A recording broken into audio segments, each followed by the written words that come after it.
Sextou aqui no A Tarde na Onda e nós vamos começar o programa com uma reflexão. A dor da gente não sai no jornal. Essa frase é de Chico Buarque de Holanda em uma canção. Mas ela é muito verdadeira, porque as pessoas que estão nos vendo aqui pela telinha, elas não sabem as noites de choro, os sofrimentos, os desesperos. Muitas vezes, para você conseguir dar prosseguimento a um projeto, e eu preciso dizer isso para você, se a dor da gente não sai no jornal, se as pessoas não estão dimensionando o quanto a gente está sofrendo, porque você está tão apegado no que os outros estão falando de você. Você sabe qual é o seu propósito?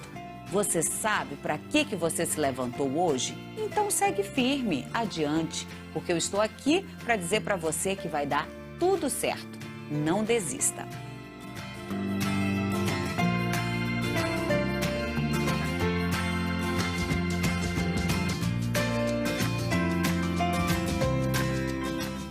Agora sim a gente vai falar dos destaques do programa de hoje. A participação do Brasil na cúpula do G7 começa oficialmente no sábado, mas o presidente Lula já cumpriu algumas agendas desde que desembarcou em Hiroshima, no Japão. Ele já conversou com o primeiro-ministro da Austrália e até o final do evento, Lula deve encontrar em reunião fechada com o secretário-geral das Nações Unidas, Antônio Guterres, e com os primeiros ministros da Índia e do Vietnã. A Câmara dos Deputados aprovou o regime de urgência para o projeto de lei complementar que fixa o novo regime fiscal para as contas da União. A pedido do presidente Lula, o relator do projeto deixou fora das regras de contenção de despesas apenas o reajuste real do salário mínimo. O desemprego no Brasil aumentou em 16 das 27 unidades da federação no primeiro trimestre de 2023. Os dados foram divulgados pelo Instituto Brasileiro de Geografia e Estatística, que divulgou a Pesquisa Nacional por Amostra de Domicílio, a PNAD. O Amazonas está figurando negativamente nesta lista de aumento. Mulheres e negros são os que encabeçam a lista das pessoas desempregadas aqui no estado. Dos destaques dos assuntos políticos locais, vamos falar que o governador do Amazonas, Wilson Lima, lançou a campanha de multivacinação contra diversas doenças imunopreveníveis no estado. A campanha ocorre no segundo semestre deste ano em 24 estados e no Distrito Federal. Porém, o Amazonas e o Acre serão os dois estados que vão antecipar a imunização contra a poliomielite a partir deste mês. A Prefeitura de Manaus anunciou hoje a Operação Cheia 2023. Entre os principais pontos destacados estão a construção de pontes nas áreas afetadas, o auxílio aluguel, a distribuição de cestas básicas, remédios e colchões. A Prefeitura também anunciou o aumento do preço da passagem de ônibus de R$ 3,80 para R$ 4,50. A nova tarifa passa a valer a partir deste domingo e o reajuste não agradou os usuários do transporte coletivo. E já em ritmo de Festival de Parintins, hoje nós vamos receber aqui no estúdio a banda Caboclos, que vai deixar o A Tarde na Onda em ritmo de 2 pra lá, 2 pra cá. A partir de agora, fique ligado, eu sou Liliane Araújo, seu A Tarde na Onda desta sexta-feira, 19 de maio, já está no ar.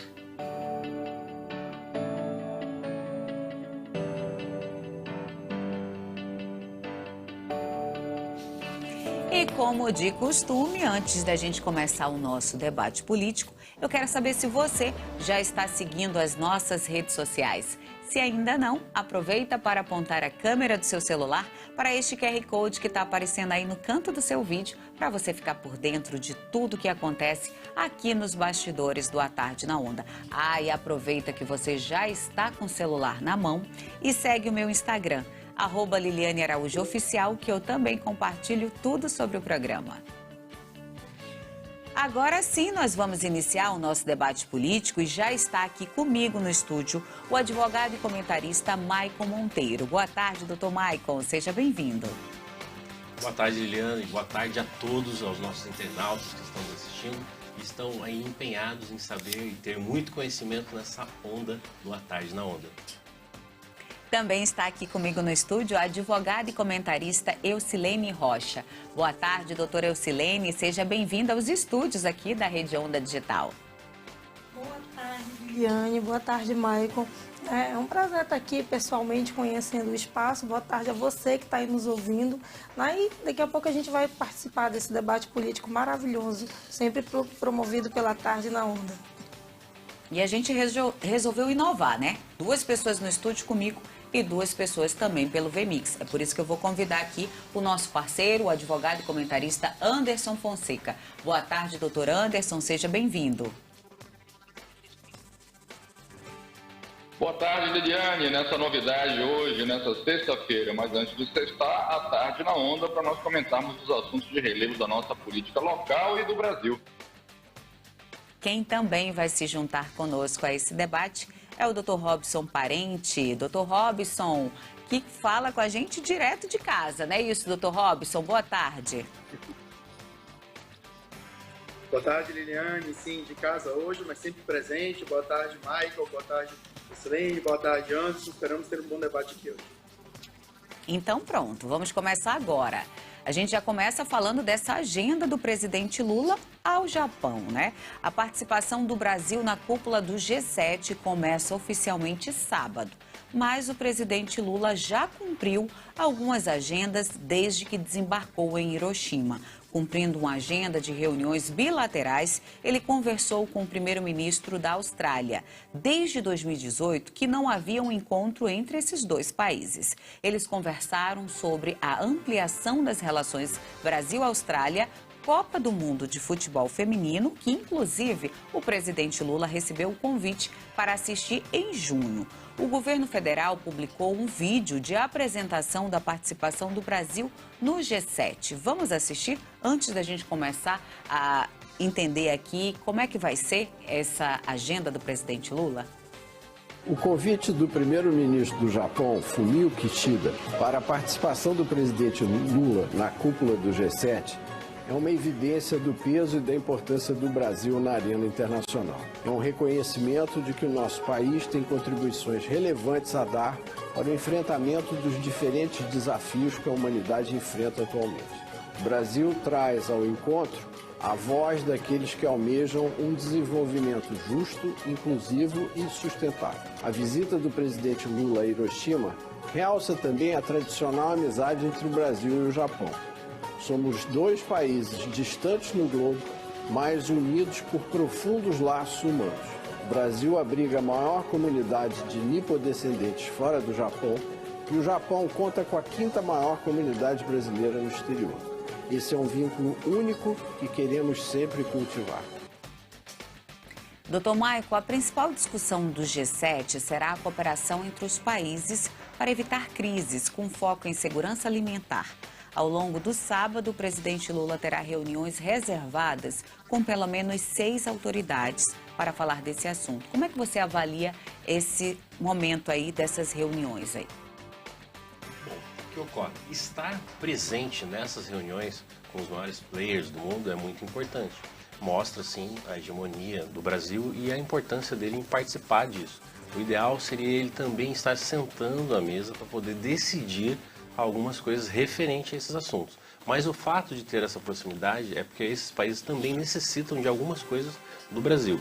O ideal seria ele analisar bem, verificar, fazer várias parcerias que são interessantes para o Brasil e para os outros países e não depender, por exemplo, só da China, para ele tanto exportar como importar. Ele tem que diversificar essa gama de países para ele poder ficar melhor, digamos, como um player, entendeu? Para ele poder fazer realmente parte do jogo. Porque, como eu costumo dizer, se você não sabe como é que funcionam as regras, você vai ter que jogar com a regra deles. Então, é melhor você editar as regras do que só participar. Mas o fato de ele estar lá participando já é um passo importantíssimo.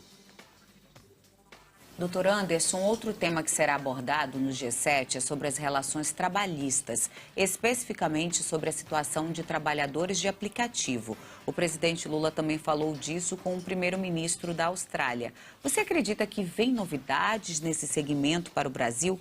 uma vez que a Austrália e o Japão são países conhecidos por dominarem a tecnologia?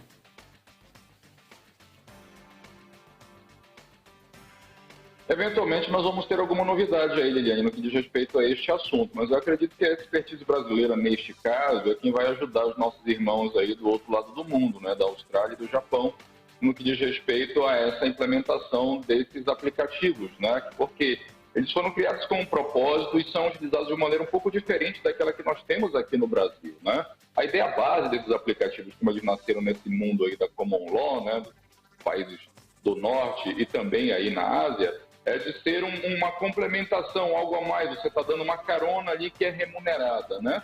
Aqui no nosso país, a gente acabou utilizando dessa expertise no sentido de já ser uma atividade econômica, né? Então, eu acho que, de repente, essa é a informação que pode estar faltando aí para a Austrália, para o Japão e para todos os demais países que estão aí reunidos com o presidente Lula, para quem sabe adaptar melhor as suas realidades na utilização desse tipo de transporte, né? Logicamente que é uma troca também, toda aquela situação de como eles são implementados nesses países pode acabar trazendo alguma novidade aqui para o Brasil também, adaptadas às nossas circunstâncias, obviamente.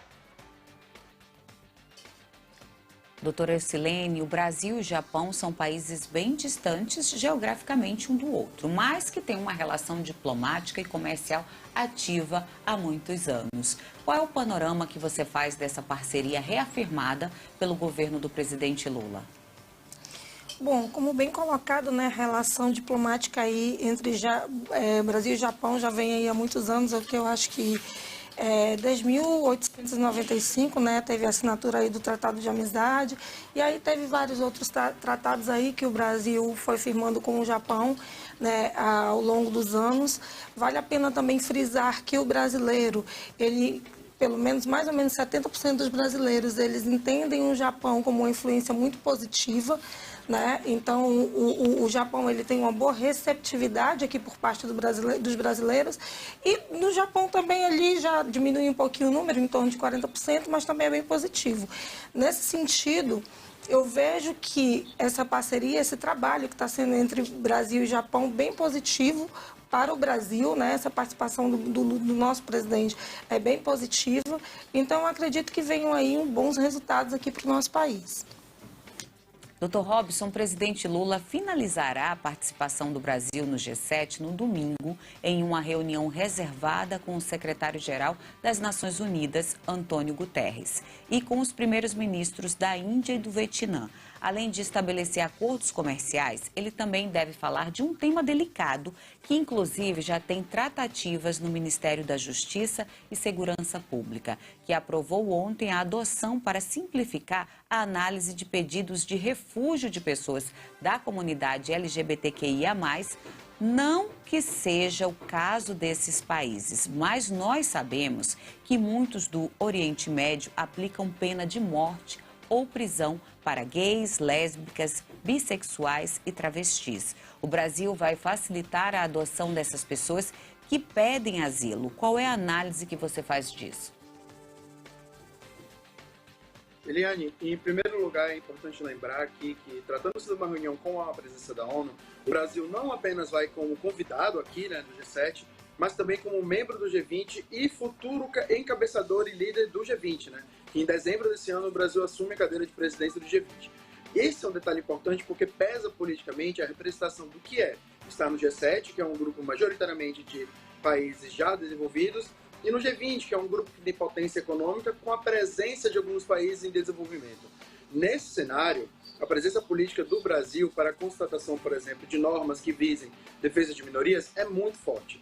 Nesse sentido, já que a gente tem aqui alguns países já com uma tradição, principalmente os do Oriente Médio, com uma tradição de penas um pouco mais pesadas com relação a esse tipo de situação, acredito que a possibilidade, sim, de adoção de políticas diferenciadas para a concessão de refúgio pode ser uma forma de compatibilizar com a nossa cultura algo que nós estamos evoluindo agora, né? Nós estamos trazendo para a nossa cultura uma defesa maior de minorias, algo que não é necessariamente da cultura de alguns países do Oriente Médio ou mesmo alguns países asiáticos, né? É um tema delicado, é um tema que deve evoluir, mas é sempre importante lembrar, é um aspecto cultural nosso, um momento cultural nosso, essa evolução legislativa, mas não é ainda o momento cultural deles.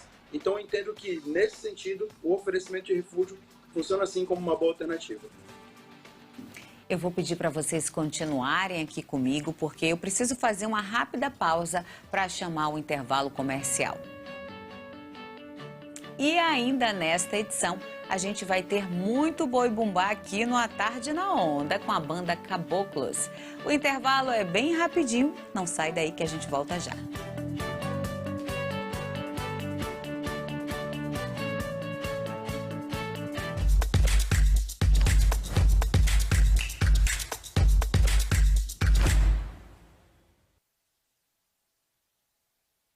Quem assiste o Fiscaliza Geral sabe. Aqui o jornalismo não tem mordaça.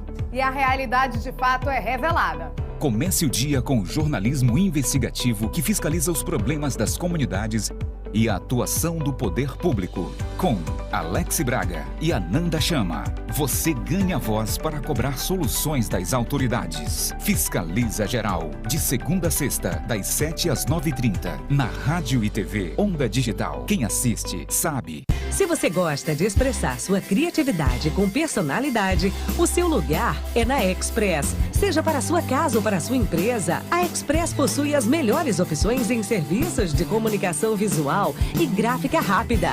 São itens como canecas, almofadas, camisas e brindes, tudo do seu jeito. Além de fachadas, letreiros, identidade visual e papelaria. Faça a vida do seu jeito. Faça com a Express. Olá, eu sou Priscila Peixoto, estou aqui para te lembrar do nosso encontro marcado aqui pela TV Onda Digital e também pela TV Cenário Amazônia. O programa Cenário Entrevista, que traz temas voltados à Amazônia, política, cultura, economia, sociedade, diversidade, meio ambiente e muito mais. Então não esquece, às 10 da noite, aqui pela TV Onda Digital, a gente se encontra com o programa Cenário Entrevista e eu te aguardo. Até lá!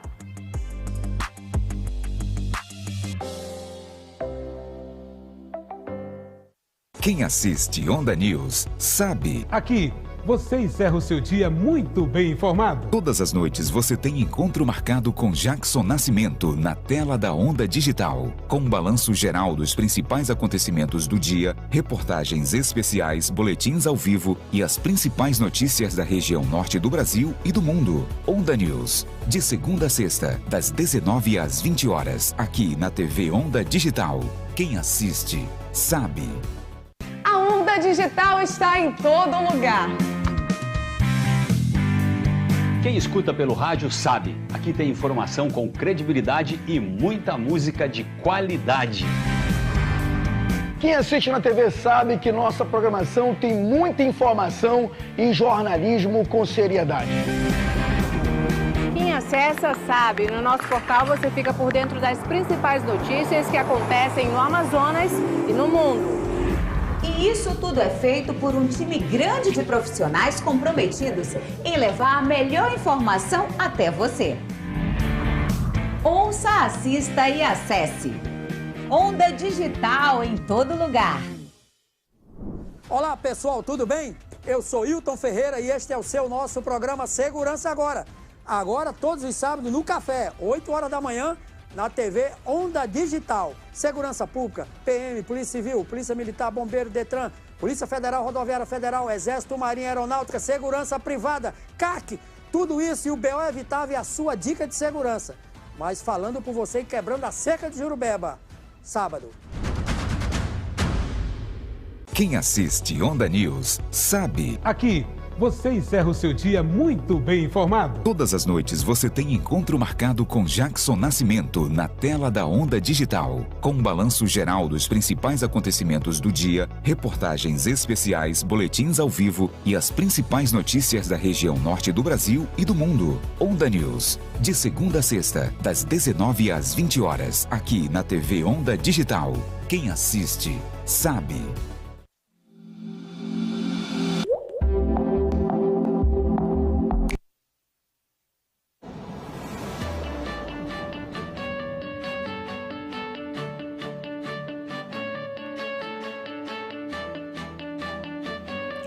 Estamos de volta ao vivo para todo o Amazonas através do canal 8.2 da TV aberta e para o Brasil e para o mundo através do nosso canal do YouTube da Rede Onda Digital. Você já acessou o nosso canal? Então aproveita para você seguir e ativar a notificação do sininho. Aí você vai saber toda vez que a gente subir um vídeo novo ou quando a gente estiver ao vivo, como nesse exato momento. Agora a gente vai dar sequência ao nosso debate político e quem me acompanha hoje são os advogados Maicon Monteiro, Eucilene Rocha, Anderson Fonseca e Robson Parente. Você que começou a nos acompanhar agora, no bloco anterior nós falamos a respeito da participação do presidente Lula no G7, que começa oficialmente no sábado. Mas Lula já cumpriu algumas agendas desde que desembarcou em Hiroshima. Ele já conversou com o primeiro-ministro da Austrália e até o final do encontro ele ainda deve encontrar em reunião fechada com o secretário-geral das Nações Unidas, Antônio Guterres, e com os primeiros ministros da Índia e do Vietnã.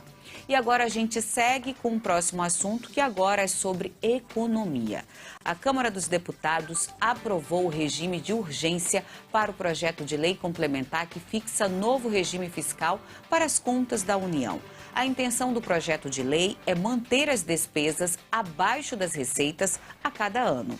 E, se houver sobras, usá-las apenas em investimentos, a fim de manter sustentável a trajetória da dívida. O líder do governo na Câmara, o deputado José Guimarães, afirmou que a aprovação do requerimento de urgência do novo arcabouço fiscal permite uma nova rodada de negociação com as bancadas. Até a próxima semana. A pedido do presidente Lula, o relator do projeto deixou fora das regras de contenção de despesas apenas o reajuste real do salário mínimo com aumento acima da inflação. Antes da gente ouvir as impressões de vocês, a gente vai assistir um trecho do que disse o ministro da Fazenda, Fernando Haddad, sobre essa aprovação do novo requerimento para o novo arcabouço fiscal. Porque não é um arcabouço fiscal para 2024. É um arcabouço fiscal sério. Pega o comunicado do FMI ontem sobre o Brasil. Comunicado respeitoso sobre os esforços que esse governo está fazendo. Nós temos uma condição enorme de atrair investimentos. Caiu o desmatamento o mês passado 60%. Chamou a atenção do mundo. Se a gente tratar esse país com seriedade, os investimentos virão, de nacionais e de estrangeiros. O emprego vai vir, como está vindo. Pega os dados do CAGED. Então, vamos tratar com muita responsabilidade e seriedade, que eu acho que a gente vai chegar lá. Conforme eu falei, nós temos que crescer acima da média mundial. O Brasil não pode se dar ao desleixo de continuar por mais 10 anos crescendo abaixo da média mundial. Nós estamos debatendo o Brasil, não estamos debatendo causas pessoais. Estou defendendo o meu país. Quais são as impressões de vocês a respeito dessas medidas estipuladas pelo novo regime fiscal para as contas da União? Eu vou começar aqui perguntando do Dr. Robson, na sequência, Dr. Maicon, depois o Dr. Anderson e, por último, a doutora Eucilene. Só lembrando que cada um de vocês tem até 2 minutos para comentar sobre esse assunto. Liliane, eu acho que de início é importante destacar que o arcabouço fiscal ele é provavelmente das pautas atuais a que vem gerando mais problemas, mas é também aquela que está andando com maior índice de civilidade, vamos dizer assim, né? Porque é uma pauta que os lados já estão bem claros, né? Existe aqui uma preocupação grande no mercado com a contenção de gastos, existe uma preocupação do governo Lula em aumentar os gastos sociais. Curioso que o único ponto que o presidente tenha aderido a retirar, né, do planejamento, tenha sido o crescimento real do salário mínimo, deixando o salário mínimo numa taxa de crescimento menor que a taxa da inflação, o que vai prejudicar em grande parte o consumo e vai acabar gerando algumas crises de demanda daqui a alguns meses que a gente vai poder voltar a debater depois. Mas, considerando que essa pauta já está bem definida, nós já temos agora um regime de urgência aprovado, temos também um agrado aqui com relação ao setor de oposição, porque foram inseridos vários gatilhos nesse arcabouço fiscal, né? Um deles, por exemplo, a limitação do crescimento dos gastos limitados ao crescimento da receita. Então, se a receita cresce 3%, 4%, os gastos são limitados na hipótese de crescimento favorável com o cumprimento da meta em até 70% desse crescimento e tendo um crescimento desfavorável em até 50%. Então, os gastos nunca vão superar o crescimento. Essa é uma vitória da oposição e é uma vitória também da boa gestão, né? A gente estava aqui com uma grande preocupação com relação ao quanto esse arcabouço poderia acabar abrindo a fronteira econômica do país. Dito isso, é uma pauta que merece a urgência, tem que ser urgentemente aprovada, porque, como o próprio ministro Haddad já disse, né, é uma pauta que interessa ao Brasil. Acho que todo brasileiro hoje está sentindo os efeitos da economia pós-pandemia, é algo que tem que ser de medida urgente. Doutor Maicon? Bom, bem colocado pelo Dr. Robson, alguns pontos ali, porém a gente vai divergir um pouquinho, porque esse arcabouço, não sei se ele parece mais um calabouço que está ali no cantinho, ou alguma coisa assim de alçapão, que vai ser uma armadilha, mas justamente nesses pontos, dos gatilhos que foram colocados, não tem nada que possa impedir, vamos dizer assim, ou que vá penalizar se eles não cumprirem esses gatilhos. Então não tem nada que criminalize isso. Então fica muito fácil eles ultrapassarem o teto. E é justamente isso. Se a gente está tratando de um país tão grande como o Brasil, como é que eu aumento e melhoro a economia? Aumentando justamente o que ele deixou de fora. O salário mínimo, para poder ter um maior poder de compra, um poder aquisitivo da população. E isso não está ocorrendo. Eu diminuo os impostos e isso também não está ocorrendo. Então, essas medidas, elas parecem ainda não tão preocupadas com a população. E ele deixou de fora muitas outras coisas. E essa reviravolta, vamos dizer assim, na votação, para votar de forma urgente, por isso que ele foi colocado lá, as pessoas esquecem que quando é de forma urgente, ele deixa de passar por uma série de câmaras dentro do Senado e isso acaba indo direto, pulando algumas etapas que não deveriam ser puladas e se deve tomar mais cuidado, porque depois que aprovou, já era. Doutor Anderson? Liliane, nós temos aqui... Opa! Tá me ouvindo? Sim. Liliane, enfim, nós temos aqui uma situação bastante corriqueira no que diz respeito aos regimes de esquerda, né? As questões que envolvem geralmente aportes maiores em planos sociais, em bolsas, em auxílios e toda sorte de benesses, né? Agora, de um outro lado, isso daí precisa ter uma cobertura orçamentária. E no nosso caso, no caso do Brasil, nós temos uma lei de responsabilidade fiscal, dentre outros mecanismos que visam exatamente fazer com que os governos atentem para o fato de que não é um poço sem fundo os gastos públicos. Eles são responsáveis por aplicar bem essas reservas, aplicar bem esse numerário e esse dinheiro para poder equilibrar as contas e não levar aí a um endividamento.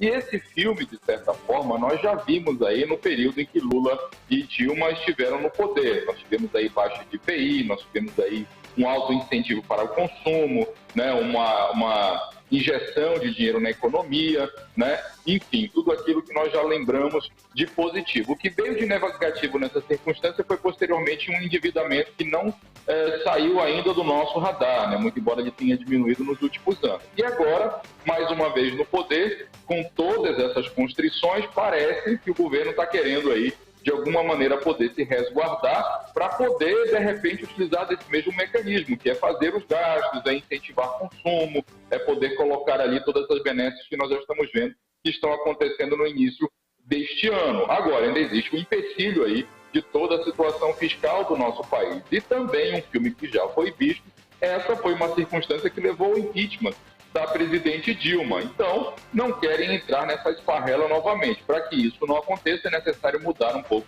das regras do jogo. Daí, entendo eu, toda essa pressa, né? Regime de urgência, não precisa passar pelas comissões, vamos direto para a mesa, e aí, corpo a corpo com os parlamentares, procurando ali fazer a questão do voto em substituição, em troca, melhor dito, de emendas e tudo mais.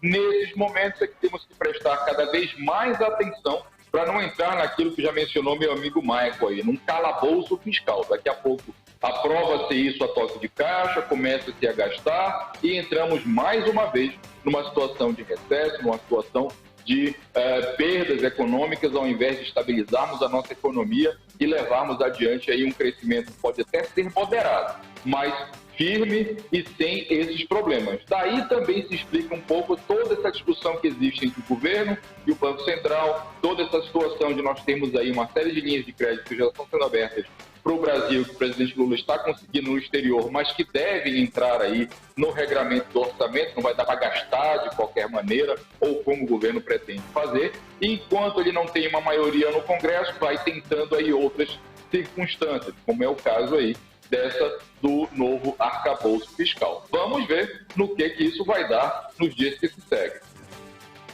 Doutora Eucilene? Como bem colocado aqui pelo doutor Anderson e pelo doutor Maicon, né, temos que ter cuidado com a questão principalmente de projetos colocados de forma de urgência. Eu particularmente não vejo, né, essa necessidade, todo projeto que ele é aprovado de forma urgente, ele pula várias etapas que legalmente ele deveria cumprir. E aí é que está o risco, porque o projeto ele acaba não sendo avaliado como deveria e às vezes isso pode trazer um resultado aparentemente positivo de imediato, mas os frutos nós vamos colher a posterior. Então, a questão da urgência, eu acho que tem que realmente ser observada e ter cuidado. Até porque, como é que vai ser esse controle? Quem que vai controlar? Pelo que eu ouvi falar, o governo, né, o método ali de controle dele, apresentar relatórios bimestrais para a sociedade. Isso não é o suficiente.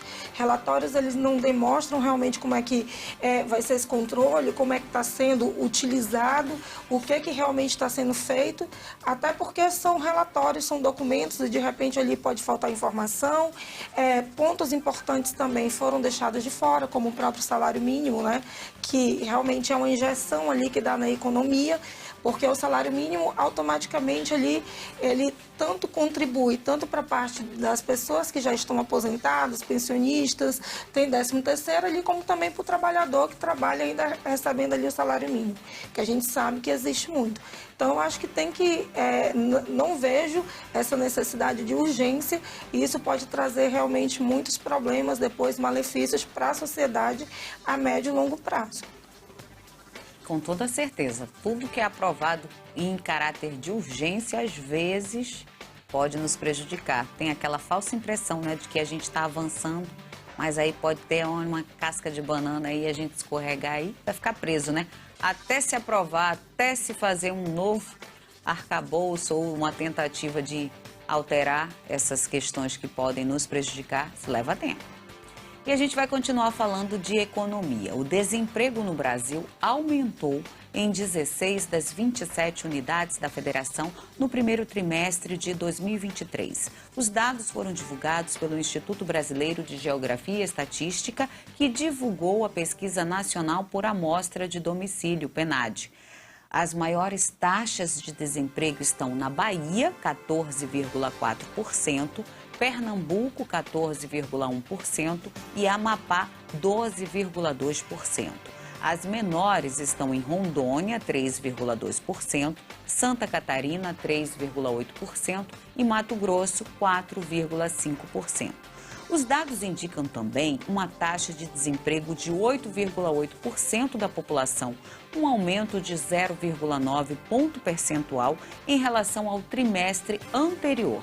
Na comparação com o mesmo trimestre de 2022, houve queda de 2,4 pontos percentuais. Segundo o Instituto, o Amazonas está figurando negativamente nesta lista de aumento na taxa do desemprego, que subiu 0,5 ponto percentual. Mulheres e negros são os que encabeçam a lista das pessoas que estão desempregadas. Quais são as impressões de vocês, né, em relação a essa pesquisa que foi divulgada pelo IBGE? Eu vou começar perguntando do Dr. Maicon, na sequência, Dr. Robson, Dr. Anderson e a doutora Eucilene também para fechar esse assunto de economia. Bom, o que ocorre? Se nós estamos em crise e não tem emprego, tá? Ruim, inflação e etc., óbvio que ele vai influenciar mais ainda nessa taxa de desemprego.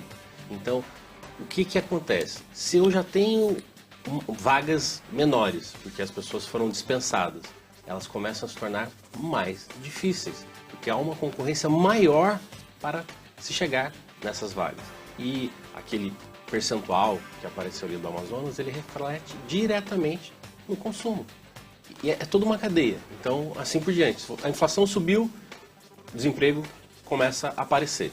E aí o consumo começa a diminuir e as coisas começam a ir aumentando. É uma cadeia, é o que a gente vai ver daqui a pouquinho, quando a gente for falar de algum outro assunto referente a essa situação, porque eles estão interligados. Então, aumento de passagem de ônibus,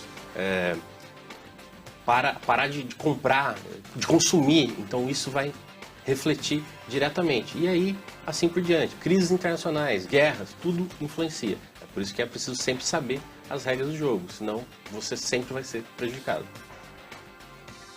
Dr. Robson. Liliane, como o Dr. Michael já comentou, né, nós estamos num momento de crise e é importante entender o que é essa crise, né, porque é uma crise que já era esperada no período pós-pandemia, né, essa crise de demanda. O que é uma crise de demanda, assim, tentando encurtar o prólogo econômico? Uma crise de demanda é quando você tem uma população que não está consumindo, não está gastando dinheiro. E ela não gasta dinheiro, primeiro, pela falta de confiança no mercado, né, falta de confiança em financiamentos. O mercado também não confia na população, porque nós temos um alto índice de devedores. O que faz? O alto índice de devedores faz com que a taxa de juros esteja muito alta, daí a preocupação do governo federal em abaixar a taxa de juros para permitir o limite de crédito maior. Em compensação, nós temos também na economia que o desemprego, isso pode parecer e soar estranho, mas o desemprego ele é um índice econômico maleável. A gente aumenta ou diminui a taxa de desemprego de acordo com o aumento ou diminuição da taxa de juros para fazer o controle da inflação e também o controle da demanda. Cumpre lembrar que se todos estiverem com poderio aquisitivo, os preços caem drasticamente e aí quem sente é o mercado. Nós estamos nesse exato momento em um momento onde nós estamos numa crise de demanda, onde as pessoas deixam de gastar, deixam de querer investir, elas deixam de sair ao mercado e utilizar a sua verba. Elas guardam com medo e receio do futuro.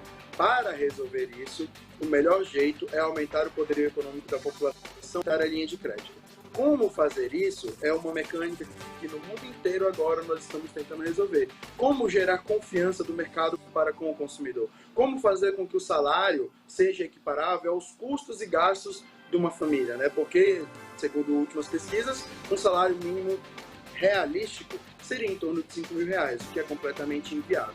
Esses números refletem a realidade da crise de demanda que nós passamos hoje. Esperamos poder resolver elas, esperamos que todas as medidas que estão sendo tomadas resolvam, porque do contrário, não teremos um bom futuro no decorrer do ano. É verdade, é preocupante, né? Porque o salário não bate com a realidade de vida, né? Que nós levamos aqui, com que o cidadão, até o mais simples, leva no dia a dia. O salário mínimo não é condizente com os gastos que se faz necessário, né, para a subsistência e a manutenção de um lar. Não é isso, doutor Anderson? É verdade, Liliane. Infelizmente, até o momento, nós não temos uma situação ideal em que o ganho efetivo do trabalhador, o salário mínimo, dá conta aí de todas as situações que ele precisa para poder sobreviver, né? A questão de vestuário, alimentação, educação, dentre outras circunstâncias. E aí, nessa conta de aumento do emprego, a gente também tem que colocar aqui uma circunstância que muitas vezes não aparece nesses dados. Afinal de contas, a gente também tem que saber de que tipo de desemprego nós estamos falando. Vamos estudar isso daí de uma maneira mais técnica e econômica. Existem pelo menos 4 tipos de desemprego para poder a gente medir como é que está a saúde econômica de uma nação. O desemprego friccional, ou o temporário, o sazonal, o cíclico, enfim, tantos outros. Geralmente, nessas situações de dados que aparecem, é o desemprego estrutural, né? Aquele que tem a ver com a questão da economia como um todo. E nessa circunstância, nós ainda estamos aguardando o aquecimento da economia com todos os benefícios que o governo aí está procurando colocar, né? Injetando dinheiro através de auxílios, através de benefícios, para ver se do estímulo ao consumo e de quebra, aí começam as empresas a contratar também. Muito embora se tenha essa circunstância, de um outro lado a gente também vê uma questão ainda não resolvida, com essa briga aí de novo Banco Central e governo. Fica difícil do empresariado aportar novos recursos para poder gerar também os seus produtos e aí com isso novos empregos. E, por outro lado, nós vemos também uma série de grandes empresas que estão passando por situações bastante delicadas e pedindo, inclusive, recuperação judicial, né? O caso das Americanas, das lojas de Marisa, ontem acabaram vindo a público também e colocaram em nota que estão fechando diversas unidades por uma série de situações aí fiscais, dentre outras. Isso daí faz com que essa grande malha de pessoas acaba voltando para o mercado de trabalho procurando o que fazer. E aí o índice fica negativo, porque em grande maioria dos casos a pessoa acaba procurando aquele subemprego. Para resolver isso, estabilidade econômica para poder desenvolver e aí voltar o ciclo a ser virtuoso novamente. Doutor Anderson, a conta não fecha, há o aumento aí da informalidade. Os dados que eu falei, né, o aumento na taxa de desemprego que subiu 0,5% aqui no Amazonas, né, encabeçando essa lista, né, são mulheres e negros, ou seja, a gente vê realmente um grande aumento, né, da informalidade. Isso é preocupante, não é, doutora Eucilene? Sim, com certeza. E um dos pontos que eu queria tocar, né, a questão do aumento do desemprego, principalmente mulheres e negros. E as mulheres, né, quando se está uma empresa na linha de produção que ela vai precisar ali reduzir o número da mão de obra, normalmente as mulheres elas vão encabeçar aquela lista por vários fatores, né? As mulheres acabam encabeçando a lista, né? Porque são casadas, são mães, podem engravidar, enfim, vários fatores. Então eles preferem deixar ali homens e a questão da força também. E a mulher acaba ela indo para a lista ali, para uma das primeiras pessoas para a lista de demissão. Muitas empresas, se você for avaliar, elas mantêm aquela cota, né, aquele percentual para poder atender uma cota. Infelizmente isso acontece. As pesquisas elas não mostram, mas se tivesse uma pesquisa nesse sentido, com certeza essa situação iria aparecer. E, mais uma vez, o que nós verificamos? Infelizmente, o desemprego ele é triste para a população como um todo, mas hoje nós sabemos que temos muitas mulheres que são arrimo de família, são elas ali a única pessoa que leva sustento para dentro de casa. Quando essa mulher ela entra ali na lista de demissão, sendo uma das primeiras, significa que são mais pessoas que podem entrar ali na linha de pobreza, né, que vão precisar ali de projetos sociais do governo para poder sobreviver, né, porque para viver não dá, que ninguém vive com R$600. Então, para poder sobreviver.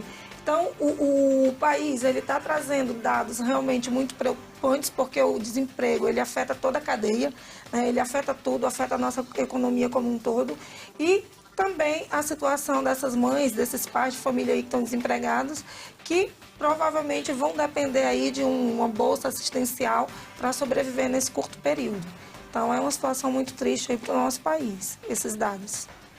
Muito triste, muito delicado e afeta também a saúde mental, né, das pessoas, né? Imagina o desespero da gente de não ter mais como prover, né, o sustento, né, da nossa casa. Então é muito preocupante mesmo essa situação para que está caminhando, né? Porque a gente não vê. A gente escuta, a economia está crescendo, mas a gente não vê esses reflexos, né? Basta a gente andar um pouquinho, a gente observa que não está avançando, né? A gente continua vendo muitas pessoas desempregadas, a gente continua vendo muitas pessoas para a informalidade, a gente continua vendo muitas empresas fechando, né? Comércios fechando, então isso é realmente muito preocupante. E a gente está aí nessa torcida para que haja uma virada, né, de página nessa situação aí. A gente vai dar uma pausa agora no nosso debate para a gente fazer um intervalozinho comercial, só um tempo de tomar um cafezinho, tomar uma água, mas a gente volta em instantes com o nosso último bloco de debate político. E ainda nesta edição a gente vai receber a banda Caboclos. Já afasta aí o sofá, procura um espacinho aí no canto da sua sala, da sua varanda, porque a gente vai dançar juntos, tá bom? 2 para lá e 2 para cá. O intervalo, como eu falei, é bem rapidinho, não sai daí.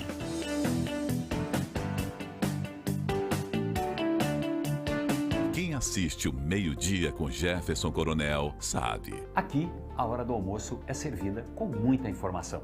Acompanhe os assuntos mais relevantes e as principais notícias do cenário político local e nacional em um programa dinâmico e cheio de entrevistas, bate-papo e, claro, muita opinião. Meio-dia com Jefferson Coronel, de segunda a sexta, de meio-dia às 13h30, aqui na Rádio e TV Onda Digital. Quem assiste sabe.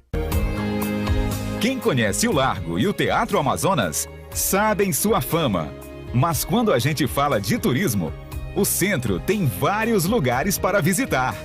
Hoje, o Na Onda do Turismo te leva para conhecer o Centro de Artes Visuais Galeria do Largo. Inaugurado no dia 4 de novembro de 2005, durante o 2º Amazonas Film Festival, ele é um espaço que foi criado visando receber exposições de artistas da capital e interior.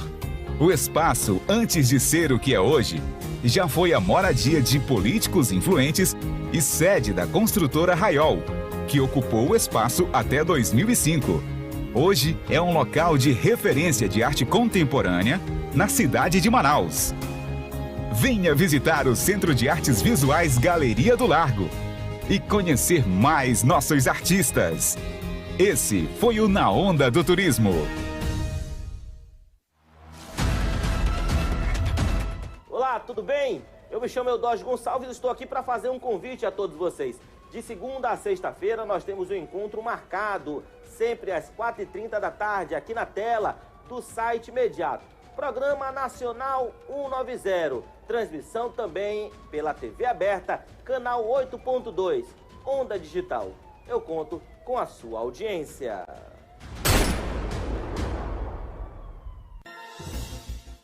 A CPI da Águas de Manaus definiu data de entrega do relatório final das investigações para o dia 24 de maio. No dia 25, a CPI assina o Termo de Ajuste de Gestão, o TAG, a fim de dar mais transparência na prestação de serviços da concessionária e proporcionar mais economia para a população. Vejo com muito entusiasmo as conquistas, a população pode aguardar, serão grandes do que nós nos comprometemos. Mais de 90 cursos de qualificação profissional estão sendo oferecidos pela Escola do Legislativo vereadora Leia Alencar Antoni, da Câmara Municipal de Manaus. Para iniciar em junho, estão abertas as inscrições para o curso de Social Media Marketing, edição de vídeos para redes sociais, informática intermediária e informática avançada. Os cursos são no formato EAD e as inscrições podem ser feitas pelo link cmm.am.gov.br/escola até 31 de maio.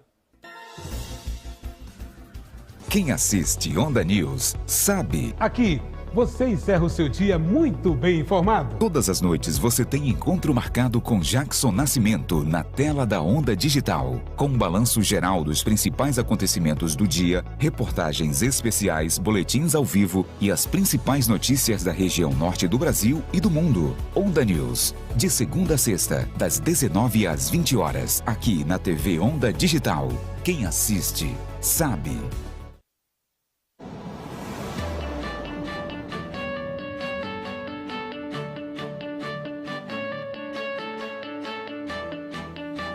Estamos de volta agora na capital amazonense, são 3h21. E a gente vai agora para o nosso último bloco de debate político. E os assuntos agora são da política local. O governo do Amazonas, por meio da Secretaria de Saúde e da Fundação de Vigilância em Saúde do Amazonas, lançou a campanha de multivacinação contra diversas doenças imunopreveníveis no estado. A campanha ocorre no segundo semestre deste ano em 24 estados e no Distrito Federal. Porém, o Amazonas e o Acre serão os dois estados que vão antecipar a imunização contra a poliomielite a partir deste mês. O adiamento da vacinação nas duas localidades ocorre em razão da confirmação de um caso de poliomielite no Peru, que faz fronteira com os dois estados. Antes das impressões de vocês, a gente vai assistir um trecho do que o governador Wilson Lima compartilhou nas redes sociais. A propósito, amanhã é o dia D de multivacinação. Os postos estarão abertos entre 8 e 16 horas. Então não deixe de se vacinar. Pega aí seu cartão de vacinação, pega o seu documento de identidade e procura o posto mais próximo da sua residência. Um abraço, valeu! A gente vai ouvir agora as impressões de vocês sobre a política de saúde, né, e de vacinação. Lembrando que a poliomielite estava erradicada no Brasil e no mundo, né? Só tinha casos na África, né? E ali acho que era Vietnã, que eu conversei aqui com o diretor da Fundação de Vigilância em Saúde essa semana, né? E ele falou também desse caso que ocorreu aqui no Peru e que colocou em alerta, né, as autoridades de saúde. Inclusive, ocorreu uma intensa semana de vacinação nesses municípios que fazem fronteira, tanto com o Peru quanto com a Colômbia. Eu quero começar ouvindo a doutora Eucilene, na sequência o doutor Robson, doutor Anderson e, por último, o doutor Maicon. Bom, primeiramente eu vou destacar a questão do trabalho, né, aí do Ministério da Saúde, junto com o governador, e depois vai envolver prefeituras, prefeitos dos municípios. Isso que é um trabalho preventivo, né? Aconteceu aqui no nosso vizinho, não vamos deixar chegar aqui no nosso estado para poder começar uma campanha, né? Para poder começar todo um trabalho. Então, esse trabalho aí de você fazer um trabalho preventivo, isso é muito importante para a nossa população. Até porque nós ainda estamos, né, saindo de uma pandemia, vivendo os efeitos dessa pandemia. A gente estava até conversando no bloco anterior sobre o desemprego, que tem um reflexo também da pandemia e de guerras. Então, a vacinação eu vejo como um trabalho super positivo. A população precisa participar e eu vejo que o Ministério da Saúde ele tem que encabeçar mais campanhas, porque, infelizmente, já vi pessoas levantando algumas bandeiras não contra qualquer tipo de vacinação. E esse não contra qualquer tipo de vacinação pode fazer com que algumas doenças já erradicadas volte a acontecer. Então, existe bandeiras que você levanta e existe a questão de saúde, né, pessoal, e saúde pública. Quando você trata de saúde pública, eu vejo que não tem que ter bandeira, né? Tem que ter protocolos que devem ser cumpridos, até porque já vimos o efeito do que é uma doença de uma pandemia, aí, várias pandemias, mas a última foi a que nós vivemos, que trouxe aí reflexos muito tristes para a sociedade, né, para a população mundial como um todo. Só lembrando que esse caso que ocorreu aí no Peru, os pais, eles postergaram a vacinação do filho. Olha aí as consequências. Você sabe que a poliomielite, ela deixa sequelas que é para o resto da vida, né? Então, assim, olha a gravidade de você não estar em dia com o seu cartão de vacinação, principalmente as crianças, né, que ainda estão adquirindo aí imunidade. Não é, doutor Robson? Eliane, realmente, tratando-se de doenças imunopreveníveis, né, é preciso até fazer uma separação aqui. O que são as doenças imunopreveníveis e o que é utilizar a vacina para um combate de uma doença em aparição, em surgimento, né, como foi o caso do Covid. É diferente você pegar a situação do Covid que aconteceu nos últimos anos, onde a vacina foi desenvolvida em ritmo muito acelerado para combater algo que ainda estava meio que desconhecido, que a gente precisava numa medida de urgência naquele momento, de uma situação como a poliomielite, que já está sendo estudada há anos, onde nós já temos aqui uma comprovação de eficácia. A doença chegou a ser erradicada pela OMS, tamanha a funcionalidade das vacinas, e aí, por conta de um discurso que... Eu vou utilizar a palavra pseudocientífico, mas ela não é correta aqui nesse momento, mas um discurso contra a ciência em determinados pontos, onde você puxa o que seria uma crença pessoal, né, a sua crença pessoal de não querer ser obrigado a fazer alguma coisa, e aí de repente você inclui isso num sistema onde você sabe que funcionaria, que a ciência já comprovou que está funcionando, como é o caso da poliomielite, e aí você traz de volta e ressuscita uma doença que já estava erradicada por conta de irresponsabilidade mesmo. Provavelmente um dos maiores estragos que nós tivemos nos últimos anos, eu não vou colocar isso só na conta do governo, tá? Eu acho que isso é uma questão cultural, uma questão social que atropelou nossa cultura nos últimos anos. Nunca se teve notícia de movimentos anti-vacina no nosso país como se teve nos últimos anos. E isso é muito preocupante, porque combater ignorância não se combate com conhecimento, por mais irônico que isso pareça. Combater ignorância, normalmente, você combate apenas com a educação básica.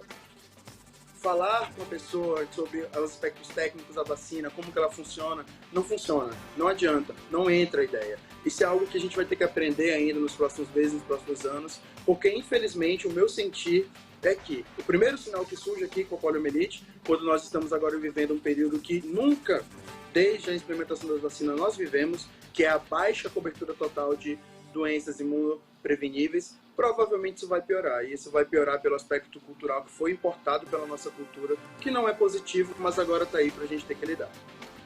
Não é à toa, eu falo como mãe aqui, tá? Aqui não é a Liliane jornalista, não é a Liliane advogada, que é a Liliane mãe que vai falar nesse momento. Vacinar é um ato de amor, né? Se você ama seu filho e você não quer que seu filho tenha determinadas doenças que a gente sabe que a vacina vai salvar, você vai levar seu filho para vacinar, né? Mas infelizmente a gente viu aí que na pandemia, não só a questão da ignorância, mas a gente viu muita falta de amor, né? Então muita gente, ou ela aprendeu com amor, né, a tentar se prevenir, ou foi na dor, com a perda, né, de entes queridos, de pessoas muito próximas. Por isso que é muito sério essa questão de vacinar, gente. Se você puder, leve.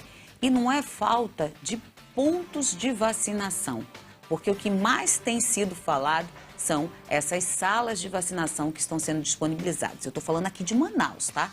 Só aqui em Manaus são mais de 170 salas de vacinação. E tem umas que funcionam com horário estendido. Então não é desculpa, gente. Vamos se vacinar, não é, doutor Maicon? Exatamente. Como bem colocado pelo Dr. Robson, doutora Silene, são doenças diferentes, né? Então ela já está aí há um tempo, já tinha sido erradicada e é importante a vacinação, justamente para que ela seja novamente erradicada. E o governador está fazendo um trabalho maravilhoso, que é esse de prevenção. Antes que aconteça qualquer coisa, simplesmente ele já está lá, já tem muitos postos para que a pessoa não fique sem vacinar. Inclusive, o governador está muito bem fisicamente, está garotão, ele levantou aí o braço para tomar a injeção e ó, tá forte, tá malhando, hein? Então ele está fazendo o trabalho dele em todos os aspectos. Porque eu acredito que saúde, educação e segurança são primordiais e essenciais em qualquer governo. E o trabalho está sendo muito bem feito na área da saúde. Doutor Anderson?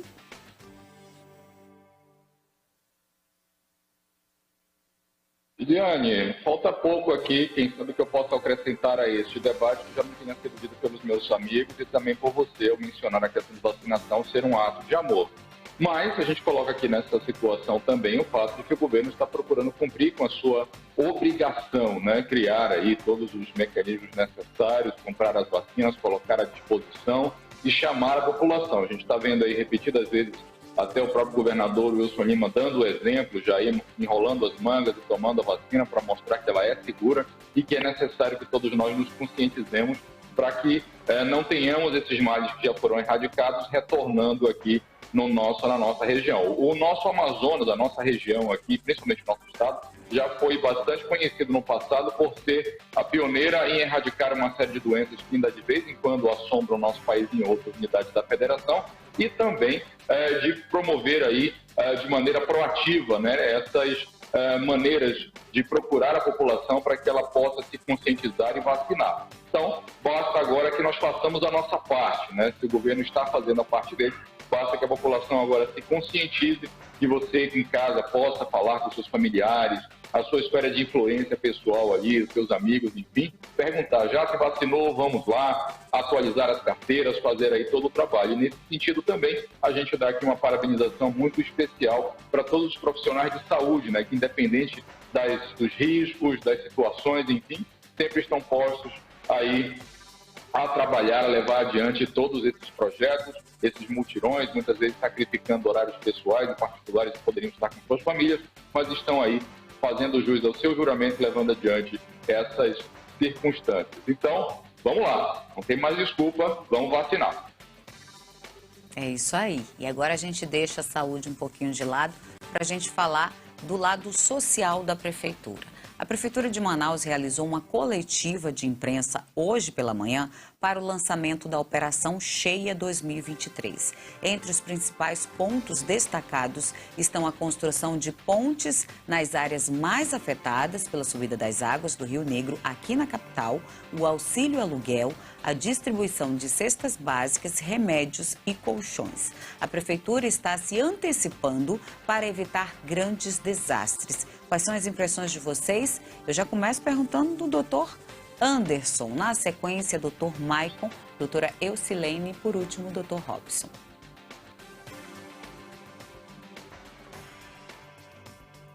Liliane, e que pese seja aparentemente uma notícia positiva, né, que a Prefeitura já está sendo proativa, está procurando agir aí, já antecipando a questão das cheias, a cota do nosso rio, estava dando uma olhadinha aqui agora, nessa sexta-feira, dia 19, chegou em 27,50 metros, né, já está aí em nível de inundações em diversas áreas da cidade. Razão porque está aí a Prefeitura procurando já elevar aí os assoalhos, os pisos, distribuindo madeira, fazendo pontes, as famosas marombas e tudo mais. Bom, isso aí seria muito positivo se não fosse o fato de que isso é uma circunstância cíclica aqui na nossa região, na nossa cidade, e não está sendo devidamente endereçada pela Prefeitura. E não é de agora, não vamos colocar isso na conta somente dessa gestão. Toda vez que nós temos situações dessa natureza, parece que o resultado e o remédio é sempre o mesmo. Vamos distribuir madeira, vamos subir o assoalho, vamos fazer marombas, vamos construir pontes. Daqui a pouco todo esse material, que não é de graça, que é comprado com o meu e o seu dinheiro, né, com o orçamento do município, tem que ser jogado fora porque a água acaba apodrecendo todo. Quando que, na verdade, o que é necessário é tratar da nossa infraestrutura, questão de saneamento, esgoto, o centro da cidade, que infelizmente até hoje ainda sofre com essa situação de alagamento, né? Você para pensar quanto tempo isso já não poderia ter sido resolvido. Não é desculpa que a Prefeitura vai dizer, não, estou chegando agora, não estava sabendo. De novo, isso é cíclico. Todo ano a gente sabe que vai chover, todo ano a gente sabe que o rio vai subir e, infelizmente, todo ano a gente sabe que nós vamos passar por esses problemas de inundação em algumas áreas da nossa cidade, muito mais ainda com desabamentos e outro tipo de problema. Então, é um ponto bastante positivo a Prefeitura estar se demonstrando ser proativa, distribuindo esses materiais, mas eu gostaria muito, mas muito mesmo, que se desse uma solução definitiva, que se tratasse da questão de esgoto, que se tratasse da questão de saneamento, tratasse da questão de desentupimento de bueiro e também que a população se conscientizasse, né, de não ficar jogando lixo em igarapé, lixo aí nas ruas, enfim, que inevitavelmente faz com que esse ciclo se feche e aí a gente tenha esse tipo de problema. Fica aí mais uma vez este alerta, esperando que num futuro não muito distante a gente já venha aqui e possa falar. Não existe mais problema de inundação aqui na nossa cidade, porque a Prefeitura já agiu de maneira a conscientizar o povo e a resolver os problemas de saneamento básico tão emergenciais que nós temos. Outro ponto que deve ser levado em consideração é a questão de moradias, a retirada de pessoas de áreas de risco. Só aqui em Manaus são mais de 1.400 áreas de risco mapeadas, sendo que dessas, 62 são áreas bem críticas, que foi onde ocorreu aqueles desastres do mês de março, quando estavam ocorrendo aquelas chuvas intensas e a gente acompanhou aquelas imagens que a gente jamais esperava ver ou presenciar, né? Quem mora próximo, assim como eu moro próximo aqui do Parque 10 e a gente presenciou uma área que é o Passeio do Mindu ali totalmente alagada, áreas nobres, né? Sendo totalmente alagadas, que influencia nessa questão aí do saneamento e da educação ambiental. Não é isso, doutor Maicon? Exatamente isso, Liliane. E pegando o gancho do doutor Anderson, o que acontece? Isso não é bem um trabalho de prevenção. É óbvio que a gente recomenda e sabe que o trabalho é extremamente importante, principalmente para as famílias que vão ficar desamparadas, fazer esse trabalho. Só que como ele é cíclico, a pergunta que fica é: como fazer para resolver esse problema de uma vez por todas? Além de tudo que ele já comentou, é possível também, através de um estudo de impacto ambiental. A gente fala de meio ambiente aqui. É possível fazer e identificar essas áreas, que vai acontecer de novo, 2024, 2025, 2026, se não for feito nada. E o que pode ser feito, além de tudo isso? Da prevenção, de falar com a população para que isso não ocorra, que não joguem lixo nos igarapés, etc. e tudo mais. Você pode fazer e ter locais para que façam vazantes, utilizar tecnologia, bombas, mapeamento para que tudo isso possa ser prevenido.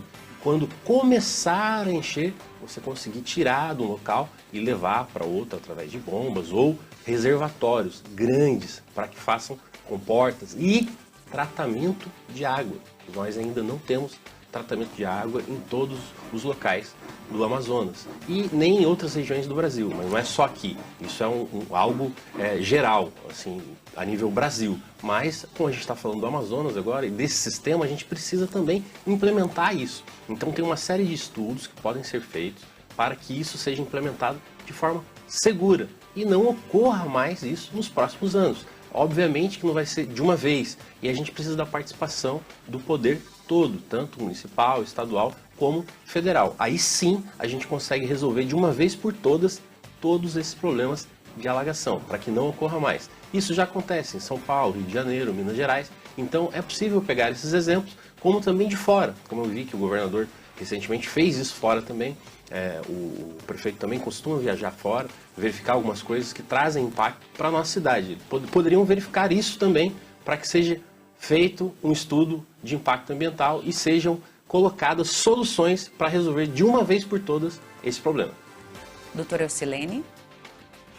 Bom, o que nós estamos vendo é, mais uma vez, tratando o problema de forma imediata, né? Soluções imediatas, que é quando aquilo ali está acontecendo, eu vou lá, trato paliativamente e depois a situação vai acontecer e vem acontecendo anos após anos aí, em toda a nossa história, essa mesma situação se repete. Aí, novamente, vai auxílio aluguel, bolsa, né? Enfim, são subsistência para aquela população ali que realmente está precisando. E no meio também tem aquelas pessoas que vão para aquele local ali para se aproveitar, para poder estar lucrando ali de alguma forma. Mas foi o que foi bem colocado aqui pelo Dr. Robson, pelo Dr. Anderson, nós só conseguimos verificar situações paliativas, mas não situações que venham resolver esse problema. Mas isso aí, a própria população, ela tem que começar a colocar em pauta, né? Tem que começar a trabalhar. Eu mesmo, na época que eu trabalhava aqui, trabalhei ali na área do distrito, a gente viu todo um trabalho ali de limpeza do Igarapé do 40, eram as máquinas limpando na frente e o pessoal jogando cama, geladeira, tudo atrás. Então, a própria população, nós, né, o Manauara, no geral, vou falar aqui da nossa cidade, ele não tem uma educação ambiental, a gente verifica pelas ruas. Qualquer chuva ali no centro, vamos aqui para o centro de Joaquim Nabuco, chover um pouquinho mais grosso, aquela chuva alaga, tudo alaga. Né? Nós já vimos isso várias vezes esse ano, não aconteceu nenhuma nem duas vezes. Por quê? A população também tem que cooperar. O município, o Estado, a União precisam fazer o seu trabalho, mas a população também precisa cooperar. Então, enquanto a própria população também não tiver a conscientização, vejam bem, não estou falando que é culpa da população, mas ela precisa ter essa conscientização também, que ela precisa contribuir até para o bem-estar dela. Doutor Robson, as suas impressões aí sobre essa questão aí da prefeitura em antecipar aí essas questões paliativas para tentar resolver de imediato a questão da cheia? Liane, normalmente quando a gente toca no assunto das cheias aqui no programa, a gente sempre bate na tecla da educação ambiental, né? Isso aí, a doutora bateu muito bem na tecla também. Mas eu queria chamar a atenção para um outro ponto que às vezes passa batido, que é o fato de que a gente trata, normalmente quando a gente olha para o governo e o modo como o governo trata as cheias, né? Normalmente a gente trata com surpresa, como se fosse um evento inesperado, quando é algo da nossa região. É algo que nós temos que estar preparados todos os anos. Nesse sentido, a prefeitura ter se adiantado mostra que parou de brincar de fazer previsões, né? Que agora já está tratando, né, como uma questão que tem que ser bem estruturada, tem que ser melhor estruturada. Então esse adiantamento é um sinal positivo. Agora, como trabalhar esse sinal positivo, né? Me veio à cabeça, por exemplo, agora, um problema que nós sempre temos todos os anos, algo que vem sendo postergado há anos, né? O Dr. Michael lembrou aqui a situação da criação de bombas para poder fazer drenagens e tudo mais. Esse sistema ele já existe há mais de 100 anos, mas ele nunca foi revitalizado, que são as galerias do centro de Manaus. E pior, eu posso quase que garantir que esse ano não vai haver nenhuma revitalização nas galerias subterrâneas do centro de Manaus, que foram construídas justamente com a finalidade de ajudar o escoamento de água no centro de Manaus, que já sofria com isso, e pior, vão haver inundações, e são essas galerias, não feitas a manutenção correta delas, que vão gerar a abertura de buracos, que vão gerar, por exemplo, os alagamentos, porque elas vão acabar entupindo. Então, nesse sentido, nós não só já tínhamos algo que poderia ser utilizado e reaproveitado, como a não manutenção das galerias faz com que elas aumentem e exponencialmente tornem ainda pior a situação das cheias no centro da cidade, que de longe é o local mais afetado. Agora a gente vai falar de um assunto que não é muito agradável, né? Até porque vai mexer no bolso da população. A Prefeitura de Manaus anunciou o aumento do preço da passagem de ônibus de R$ 3,80 para R$ 4,50. A nova tarifa passa a valer a partir de domingo agora, dia 21 de maio. O reajuste ocorre após o Sindicato dos Transportes Rodoviários de Manaus pressionar a Prefeitura por um aumento salarial. Na sexta-feira passada, os trabalhadores aprovaram uma greve geral que não chegou a acontecer. Ao anunciar o novo preço da passagem coletiva de imprensa hoje pela manhã, o prefeito Davi Almeida informou que o reajuste aos trabalhadores do transporte público será concedido. Quem acompanhou essa coletiva foi o repórter Lucas Thiago, que vai trazer os detalhes para a gente agora, ao vivo. Boa tarde, Lucas. Como é que essa notícia está repercutindo entre os usuários do transporte? Boa tarde, Liliane Araújo. Boa tarde a todos os telespectadores que acompanham a programação da Rede Onda Digital. Os trabalhadores ainda estão impactados justamente por saber que essa greve não saberiam que iriam impactar diretamente no seu bolso, mas quem sabe bem, quem conhece a história de Manaus, que sofria de todos os anos ali reajustes na tarifa, sempre no final do ano, sempre quem sofre é a população. Então a população foi pega de surpresa, principalmente aqui a gente andando pelas ruas da cidade de Manaus, mas a gente já sabia que para ter uma conversa com o Sindicato dos Trabalhadores Rodoviários da cidade de Manaus, quem ia pagar o preço justamente era o consumidor, era quem utiliza o transporte coletivo. Esse aumento representa 18,42% de taxa aí, desse aumento que já vai vigorar a partir deste domingo. Liliane, o prefeito ainda tentou amenizar a situação, dizendo que a taxa do próprio transporte coletivo em Manaus é a segunda menor do país. Além de tudo, ele estava há mais de 6 anos sem ter reajuste real aqui na cidade de Manaus, como por exemplo algumas situações operacionais, como o combustível, que teve aumento de 40% entre 6 e 6 anos, também o óleo diesel, que é utilizado no transporte aí nos ônibus, que foi de 91,96%, os salários de operacionais da própria categoria ali, que foram cerca de 24,46%, e também 70% em peças e acessórios. Tudo isso foi somado aí para a divulgação do prefeito Davi Almeida, que tem essa justificativa.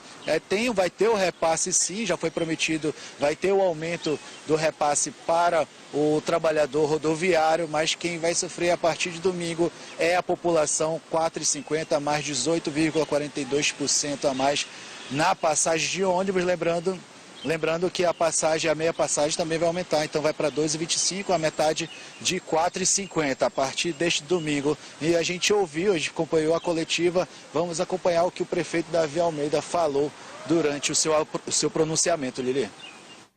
Hoje se faz necessário comunicar à população da cidade de Manaus que a tarifa, a partir do domingo, ela passa a ser R$ 4,50, subsidiada em 3,02 centavos pela Prefeitura no subsídio, para que o sistema continue a operar. Então, é dessa forma que nós estamos lidando, lembrando que o acumulado da inflação é de 39% arredondado, e o aumento não chega à metade desse custo da inflação. Ainda assim, Manaus, que hoje tem a segunda passagem mais barata, com R$ 3,80 entre as capitais, nós ainda vamos ficar em 19º entre as cidades com menor passagem do Brasil. Ao custo e ao sacrifício da população manauara, nós estamos fazendo essa intervenção, agradecendo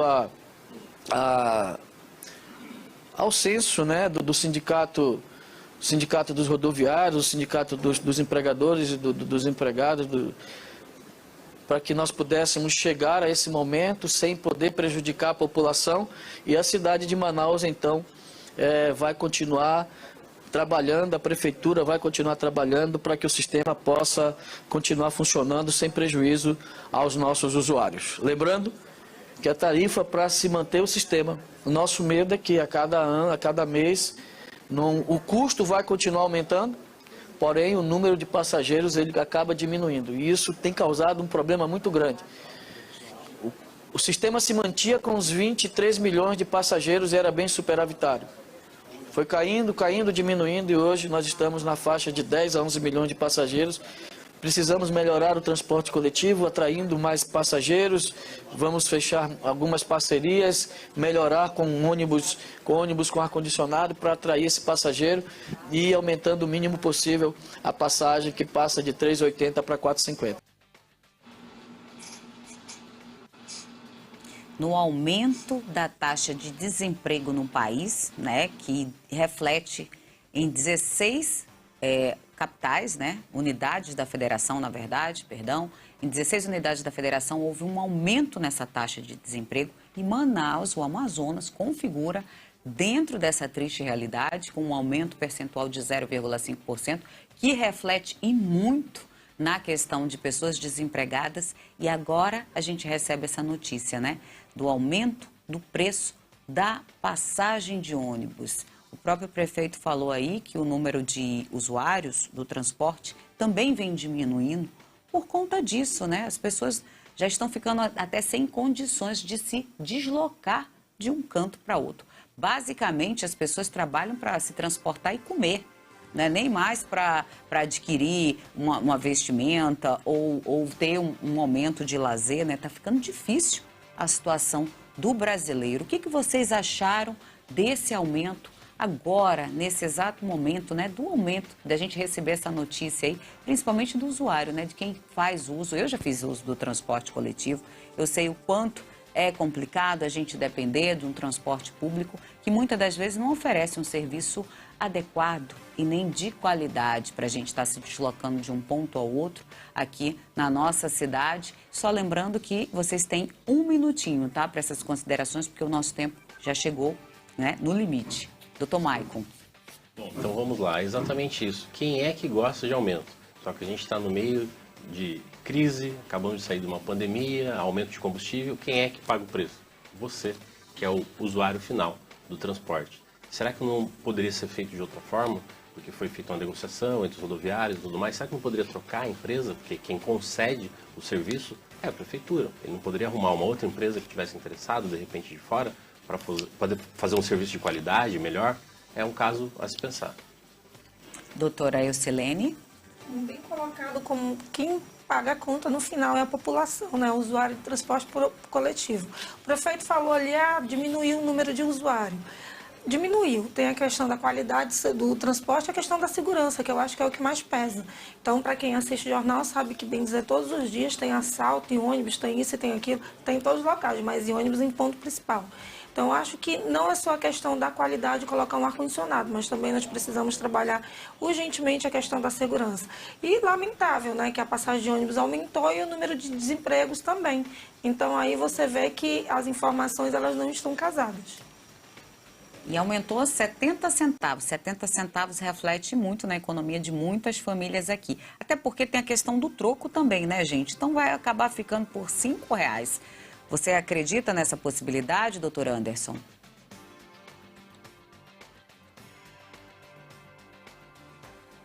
Com certeza, a não ser que o cobrador aí ande com balinhas, né, ande aí com bombons para poder trocar lá na hora, como a gente costuma ver nas mercearias e nas padarias. Bom, eu tenho alguns números aqui interessantes. Enquanto eu estava ouvindo a questão do prefeito, eu abri aqui também de novo o nosso Google nos socorrendo. E aí, valor econômico de hoje, mencionando, nós não éramos a segunda, nós éramos a quarta capital com a tarifa mais barata. A gente estava perdendo de Maceió, Rio Branco e Macapá. E agora nós somos a oitava mais cara, empatando aí com Porto Alegre, Salvador, Cuiabá e Boa Vista, né? Mesmo com essa situação de subsídio. E agora a gente coloca também nessa situação algumas indagações, né? Por que diminuiu a questão da utilização dessa modalidade de transporte público? Eu, de certa forma, até gostaria que diminuísse um pouquinho mais. A gente vê aí a questão de desafogar o trânsito, mas que esses usuários sejam deslocados para outras modalidades. A gente vai entender aí que a pessoa não está andando de ônibus, é porque está andando mais de moto, ou de Uber, ou desses transportes alternativos, e as nossas vias, de certa forma, ainda não estão comportando tudo isso, como bem disse a doutora Eucilene. Não é só tentar estimular que o camarada utilize o ônibus colocando ar-condicionado dizendo que tem uma frota nova. Mas eu preciso de ruas trafegáveis, eu preciso chegar no horário, eu preciso de segurança, eu preciso de ciclovias, de uma série de outras situações que também estão nesse cálculo. Agora, segundo a Prefeitura, ele vai continuar bancando aí, subsidiando parte deste valor, que subiria para R$ 7,00. Quero saber, está colocando então no colo do usuário para pagar essa diferença, para poder finalmente dar o reajuste dos rodoviários? Será que eu entendi direito? Dr. Robson?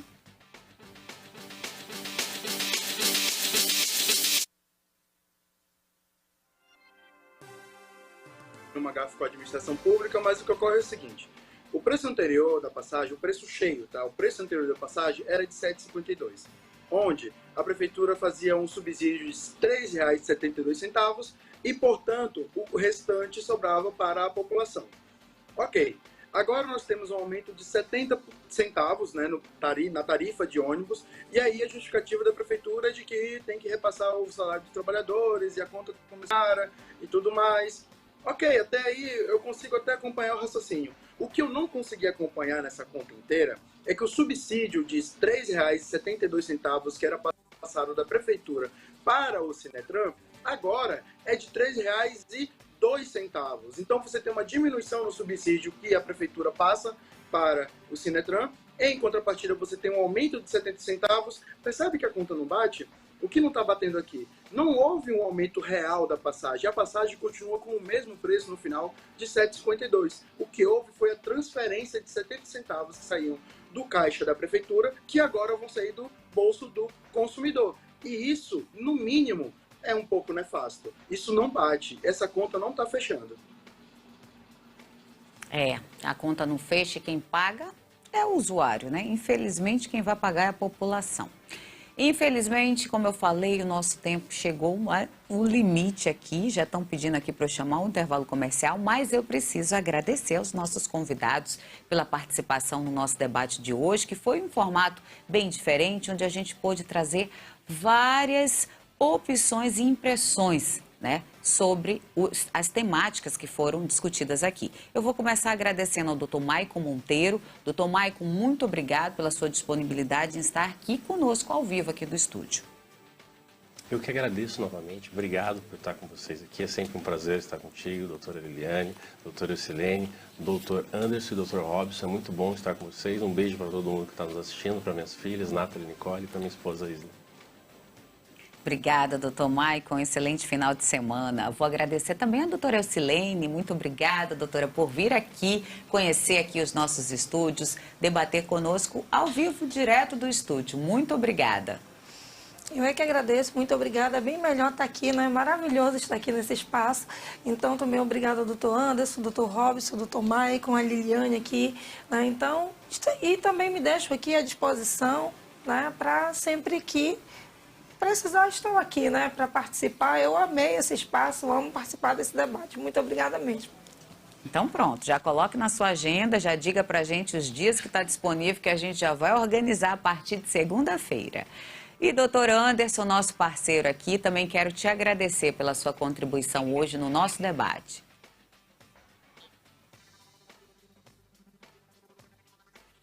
Liliane, sou eu quem agradeço sempre a oportunidade de estar aqui. A gente tem sempre dito que só vai sextar depois do A Tarde na Onda. Infelizmente, hoje a gente está sextando com notícias aí de aumento de tarifa de ônibus. Mas a vida é assim.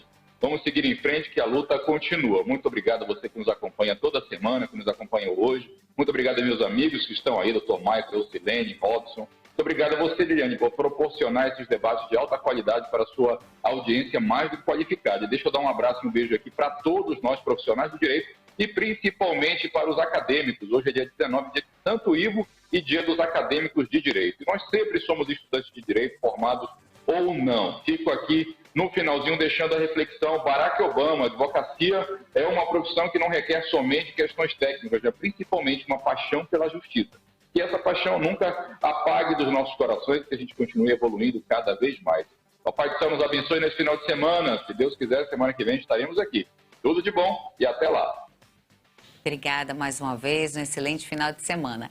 E vou agradecer ao Dr. Robson Parente, que abriu um precedente na agenda, porque geralmente dia de sexta-feira ele tem compromissos, né, com a academia, mas concedeu e abriu esse espaço para estar hoje conosco. Não é isso, doutor Robson? Muito obrigada. Liliane, eu que agradeço. Sempre que possível, sempre que tiver um espaço, eu vou sim poder disponibilizar aqui para estar presente no debate. Obrigado, doutor Michael, doutora Ursulene, doutor Anderson. Sempre bom estar com vocês aqui debatendo e uma boa tarde para todos. Obrigada mais uma vez, um excelente final de semana para vocês e a gente se vê, semana que vem. No próximo bloco, a gente vai receber aqui a banda Caboclos. Olha, o intervalo é bem rapidinho e a gente volta já já com muito boi bumbá.